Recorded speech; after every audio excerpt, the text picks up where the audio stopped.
প্রভু কি করছে নেগেটিভ পরিস্থিতিকে আমাদের সম্মুখে কি করছে নিয়ে আসছেন যেন আমরা নিজের বিশ্বাসের দ্বারা সে পরিস্থিতিকে কি করতে পারি জয় করতে পারি। Hallelujah hallelujah.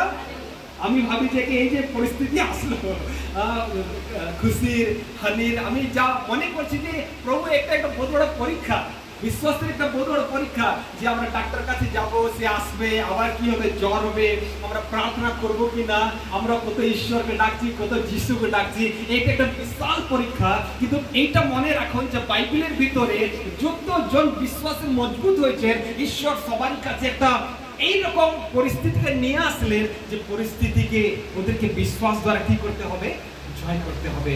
সেই জন্য আমাদের জীবনে কষ্ট আসুক না আসুক, কিন্তু বিশ্বাসকে আমাদের কি করতে হবে, মজবুত করতে হবে।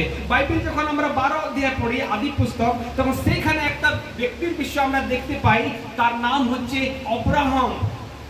আর এই অব্রাহামকে ঈশ্বর যখন ডাক করলেন, তখন এই অব্রাহাম বিশ্বাসের একটা মহান বীর ব্যক্তি ছিল। ঈশ্বর যখন ওনাকে ডাক করলেন, তখন এই অব্রাহাম 1500 কিলোমিটার রাস্তা হেঁটে করে নিজের সেবকদেরকে প্রায় 300টা দাস দাসীকে নিয়ে কি করলো, যেখানে ঈশ্বর বলেছিলেন সেখানে এই অব্রাহাম চলে গেল। এই অব্রাহাম 25 বছর পর্যন্ত অপেক্ষা করলো। বাইরে নিচে বাইরে নিচে বুড়া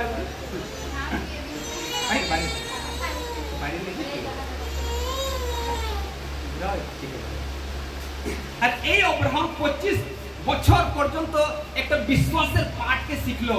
যখন ঈশ্বর ওনাকে ডাক করলেন কত বছর, 75। ঈশ্বর সন্তান কত বছরে দিলেন, 100 বছরে। তো এই 25 বছর সেই অব্রাহাম কি করলো, বিশ্বাসের পাঠকে কি করলো, শিখলো। আর এই অব্রাহাম বিশ্বাস দ্বারাই প্রতিজ্ঞা সন্তানকে ইসাককে সে পাইল।